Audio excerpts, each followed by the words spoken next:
First of all, how would you describe the current state of Israel's economy amid global uncertainty and regional challenges in Israel? Well, I think everyone understands that Israel's economy is very resilient. If you look at all the parameters, we had a little dip in the war. However, we're back to grow this quarter, the first quarter of 2025. We're at 3.5% growth rate. All of 2024 within the war, we grew 1%. You see that all the parameters are very, very green. If you look at the performance of the public sector, it is almost as high as it ever was. High expectations of people for a better future. We're exiting the round of violence in our region. We still have 50 hostages in Gaza that we have to bring back home. We got to make sure we eliminate that threat into the future. But everyone understands that we crippled the Iranian regime, the jihadi regime. We crippled the capability of Hezbollah in Lebanon to hurt Israel. And so we're exiting when the world understands that Israel is a superpower in our region, and people are really interested in our economy.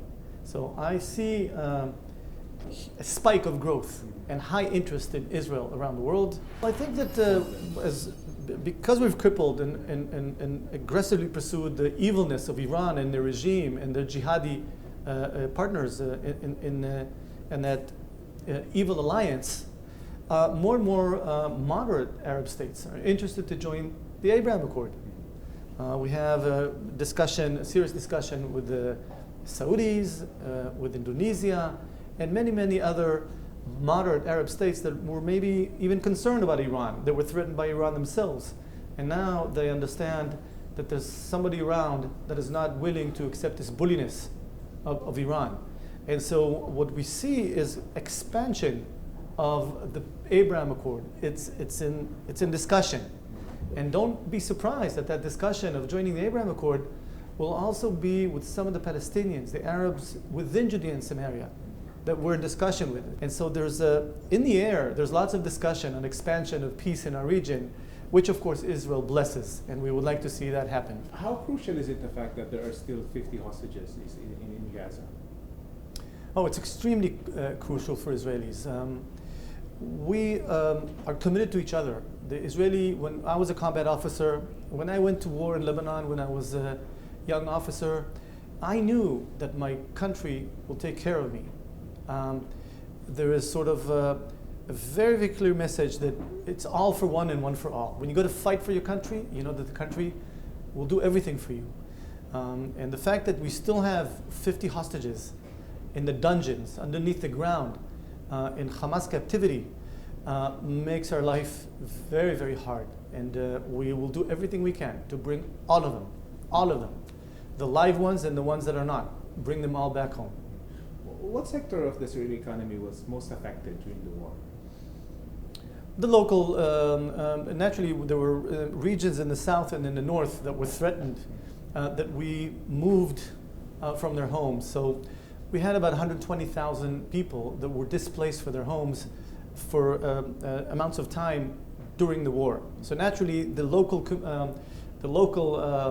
economy in those regions took a step back.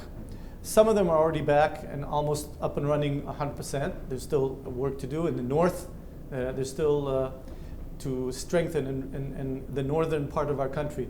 That is yet not all of the people went back home yet. But I'll tell you what did not hurt, what didn't get hurt. The export, the technology, high tech, the health tech, agro tech, food tech, aqua tech, desert tech. The technology-oriented industry is very, very resilient, and now we have huge amount of investments in that sector, which is actually the driver of the economy. The tech sector is our driver. Just to give you some perspective, Israel's GDP is larger than the Philippines. We're over $500 billion in GDP. Our export is $153 billion last year. and growing. Do you think other countries can learn from Israel's experience in dealing with a conflict and at the same time growing their economy? Maybe not just conflict, but natural calamities, for example, to lessen the impact of those while still maintaining a good economy. Well, we'd love to share our experience. In the war in Ukraine, 4 million Ukrainians left Ukraine. In the war in Israel, on October 7, 150,000 soldiers came back to fight. And when we had the exchange of missiles with Iran, the 12-day war, 150,000 people stuck around the world, Israelis, wanted to go back home, to be part of the family, to be part of the whole event, and to strengthen our communities. So the Israeli communities are really powerful. The togetherness is something very communal that is one of our competitive advantages. So that's the first thing. The second thing is that when I went to reserves, when I was a combat officer in the reserves, my partners covered for me. So there's internal resilience within the business economy and between the communities of our country. And when somebody's in trouble, you immediately go and help him.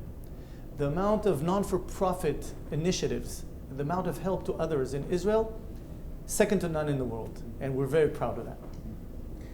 How does Israel plan to keep its leadership in high-tech and innovation in light of the emergence of AI? And how can Israel perhaps help the Philippines in that arena?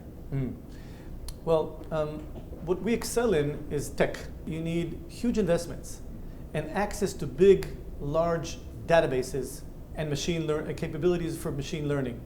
So what we're doing in Israel, we're enabling our entrepreneurs to have more access to large databases, to practice AI, actually to lead AI, to lead applications where AI is the infrastructure.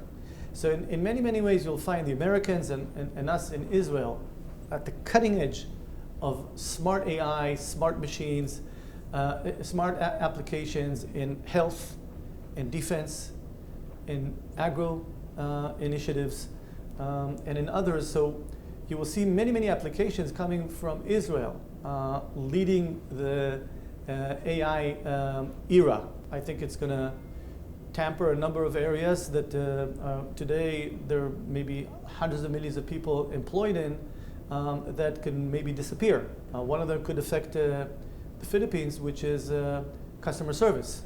Today, AI applications giving service could do it better than a human. And the challenge we all have is to retrain people to professions that are cutting edge and that could use the skills that they have for maybe different kind of services into the future. If you don't want war, prepare for it. Be strong. And if you're strong, hopefully people will not pick on you. It's not just important to be strong, it's important for your enemies to realize that they're going to pay a heavy price if they attack you. And the Israel Defense Force, in concept, is for defense. But don't get us wrong. We know sometimes how to be very offensive against our adversaries, against the jihadists that want to destroy us.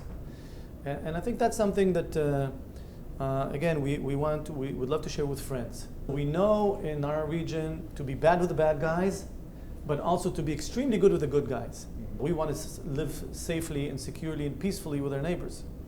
We have 40 years peace with Egypt, almost 30 years peace with Jordan, 5 years with the Abraham Accord, leading with the Emirates and others. Okay, we've demonstrated that if you go peace with us, you'll gain, and if you fight with us, you'll lose. I think that this is a rule that is global. It's not just in our region.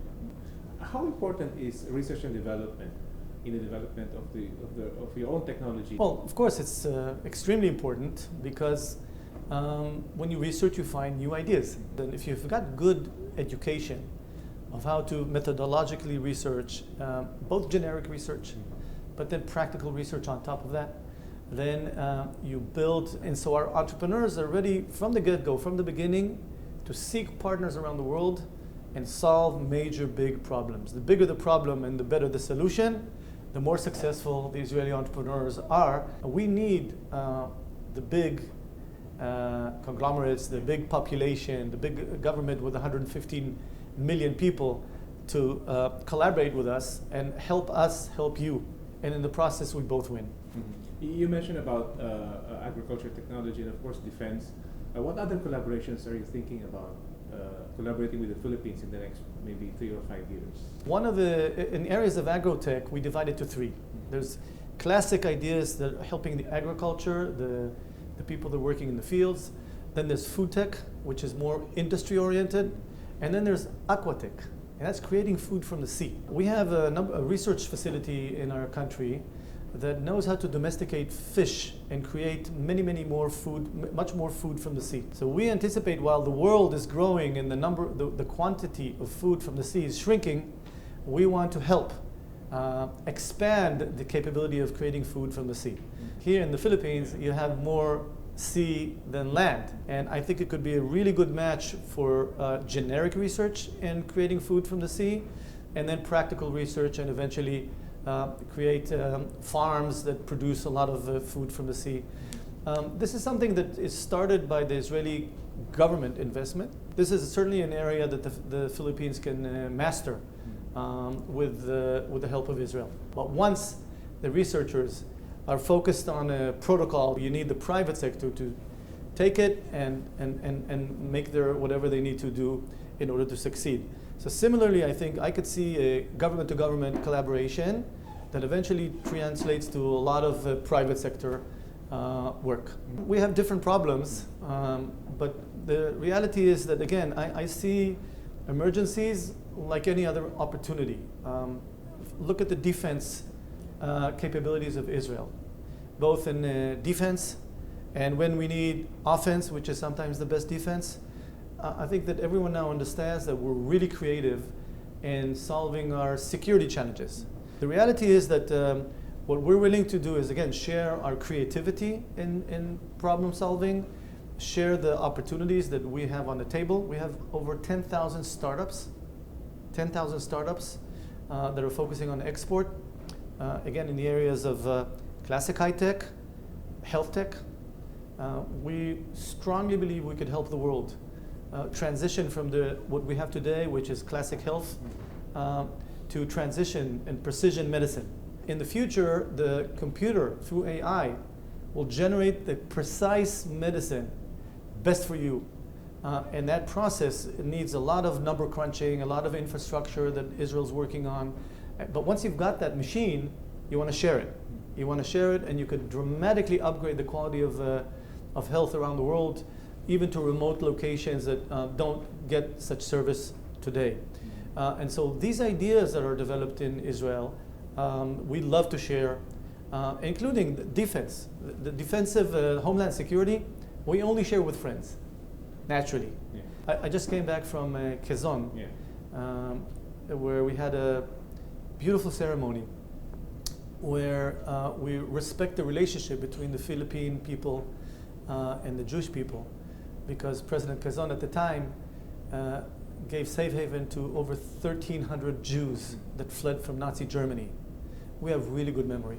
We remember that very well, and we came to honor and thank the Philippine people for hosting us and in the times of trouble that we had. We remember that in 1948, the Philippines raised their hand for supporting the state of Israel, the only one in Asia. And so we know who our friends are, and we are more than happy to collaborate with our friends in the Philippines. One of the collaborations is a free trade agreement that was mentioned during your visit here. How possible is that within the term of the president of the current administration? Well, we actually started to make the first steps. Usually you create a collaboration, you check some things out. Hopefully we'll finish it before the end of this term. There's high interest from both sides. When you decrease the taxation and you give the comfort level to businesses to do business between the two countries, that gives a lot of backwind and security for people to do business with each other. And so I believe it'll boost the growth of both countries. If you have a direct flight, you will see that number double and double year after year because you have a lot to offer. And at the same time, Those direct flights will enable many Philippine Catholics to come to the Holy Land. We also have a lot to offer to our friends in the Philippines to come in pilgrimage to the Holy Land. It's a win-win. Yeah. The airlines have to take the first shot. I believe that once one airline will open up the route, others will follow. It's profitable. Israelis know how to pay, and I think that what you'll find is going to be also profitable. You don't need subsidies from government to do that. We need to convince some of the private airlines to take the first shot, and from then I believe it'll succeed and take a life of its own. I believe that Asia is the next big thing. Israel has a relationship with Europe. We have a great relationship with the Americans. I think that Asia in general is not tapped yet. We have exceptional relationship developing with India. Minister of India, Minister of Economy Piyush Goyal, and we're in the process of developing a free trade agreement.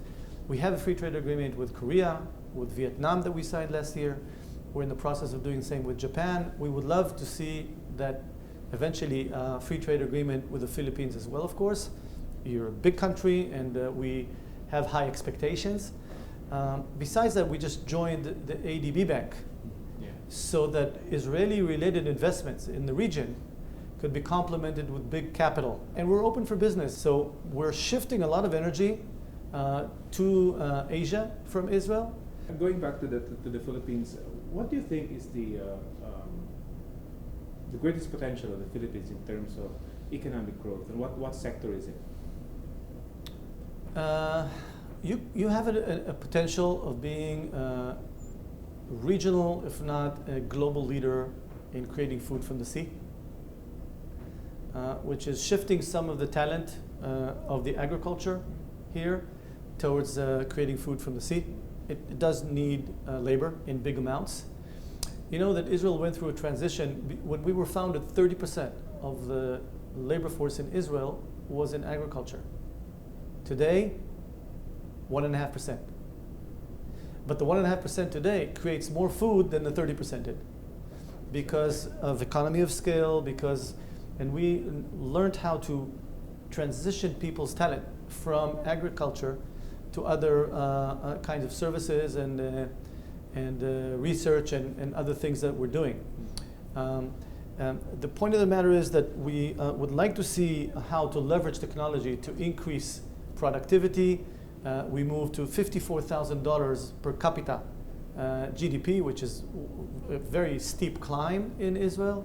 And that thinking of how to transition is something I believe that the Philippines will have to go through. It's a bit painful, but if you don't go through it, you're going to stay low GDP. Only if you go through that process, you'll be able to climb the GDP, and we'd be happy to help in such a transition. When we come here to the Philippines, we feel secure. We feel, you smile at us all the time. It's just fun. And if you need to choose where to do business, you prefer an area where there's good people to people. And the second is the government. The two governments, again, going back home to the 1930s, there's a lot of respect to each other. And I believe now we're on track to even expand that. Eventually, I believe we'll end up with a free trade agreement, which is bonding the relationship between the two countries. Finally, is there anything Israel is doing to counter the targeting of ships in the Red Sea by Houthi rebels? Of course, we all know that a lot of the ships are being manned by Filipino seamen, and a lot of them are being affected. Is Israel doing anything to counter this? The Houthis, unfortunately, like Hezbollah and Hamas, are jihadi pirates. And they're not just an Israeli challenge. They're a global challenge. And we saw that at certain times the American-led coalitions and others were fighting this regime, which is a jihadi regime.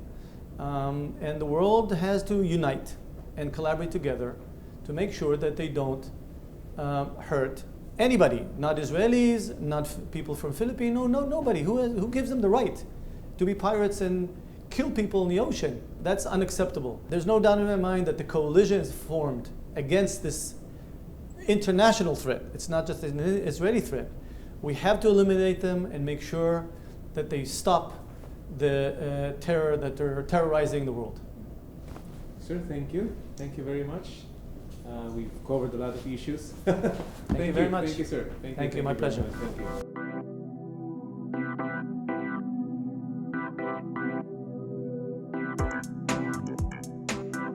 you.